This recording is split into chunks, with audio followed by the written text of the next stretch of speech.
Dans Minecraft, t'as des joueurs et t'as des légendes. Certains deviennent connus parce qu'ils sont forts, d'autres parce qu'ils sont de très très bons menteurs.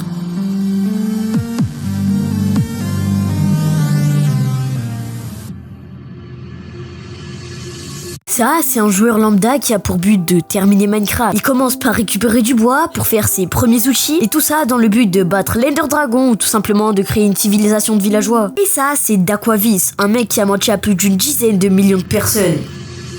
Bon, à première vue, tout paraît normal, juste un mec chill qui fait des manhunt avec ses potes. Mais pour mieux comprendre son histoire, va falloir creuser bien plus profond dans l'iceberg, car ce qu'on remarque directement, c'est qu'il a un skin différent d'aujourd'hui. Mais à part ça, la vidéo commence à peu près normalement. Enfin, il fait un manhunt avec 3 de ses amis, et vous allez me demander, qu'est-ce qui va pas? Alors on va directement mettre les choses au clair. En gros, dans un manhunt, il y a un chasseur et un chassé. Et le but du chassé est tout simplement de terminer le jeu, pendant que le chasseur devra l'en empêcher à tout prix en le tuant. Et pour retrouver sa proie, le chasseur possède une boussole qui lui indique où est le chassé. Mais bon, maintenant que vous connaissez les règles, vous comprendrez qu'un manhunt en 1v3, ça paraît un peu suspect. Surtout que ce mec venait de nulle part, genre à la limite, si ça aurait été Dream, on aurait pu comprendre. Quoique, lui aussi, il a menti, et pas que dans ses manhunts scriptés. Non, aussi dans ses speedruns officiels. Mais c'est pas le sujet, je vous en parlerai un peu plus tard dans la vidéo. Bref, du coup, revenons à notre cheater. En soi, là, on est que dans la théorie, parce qu'un manhunt en 1vs3, c'est pas non plus impossible. Mais battre Dream sur une épreuve de speed bridging, c'est quand même très bizarre. Déjà, on va mettre un peu de contexte.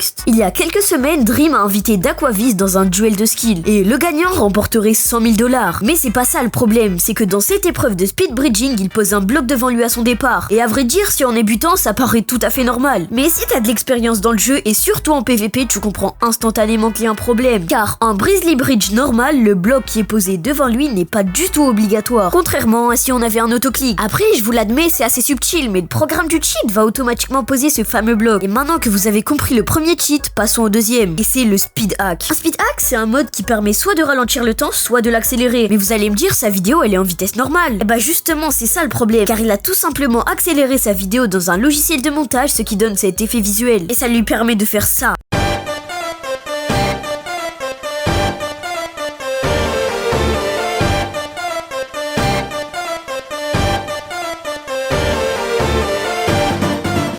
Les gens ont adoré, juste regardez-moi son nombre astronomique de likes. Mais ce mec, c'est pas du tout un cas isolé, car son pote Dream, que vous connaissez forcément si vous avez déjà joué à Minecraft, s'est fait menacer de mort. Mais petite pause dans la vidéo avant de passer à Dream, je te demanderai de liker mais aussi de t'abonner et de booster la vidéo. C'est une option entièrement gratuite qui permet d'augmenter la visibilité des petits youtubeurs. Et merci à toi si tu le fais, bon visionnage.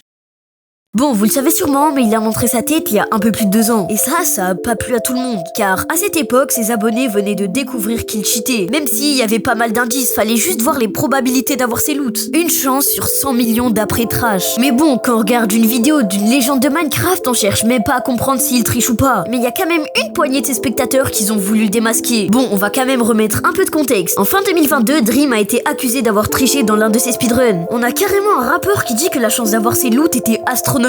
Improbable. Cette affaire, elle a fait énormément de bruit dans la communauté de Minecraft. Et le pire, c'est qu'il a admis qu'il avait triché. Mais selon lui, c'était une simple erreur. Et là, vous pouvez comprendre, ses abonnés sont devenus fous de rage. Et c'est à partir de là qu'il s'est fait menacer de mort ou même encore de doxing. Le doxing, c'est le fait de révéler des infos privées sur quelqu'un et sur internet sans son accord. Ou encore publier des photos privées de lui ou de sa famille. Mais bon, parlons quand même du face reveal parce que ça a beaucoup impacté sa communauté. En 2022, quand Dream a montré sa tête pour la première fois, ça a relancé une vague de harcèlement. Mais cette fois sur son physique. Et il y en a qui l'ont littéralement traité de Shrek. Donc, conclusion, tous les deux ont été explosés, tous les deux ont voulu briller, mais tous les deux ont été rattrapés par leur communauté.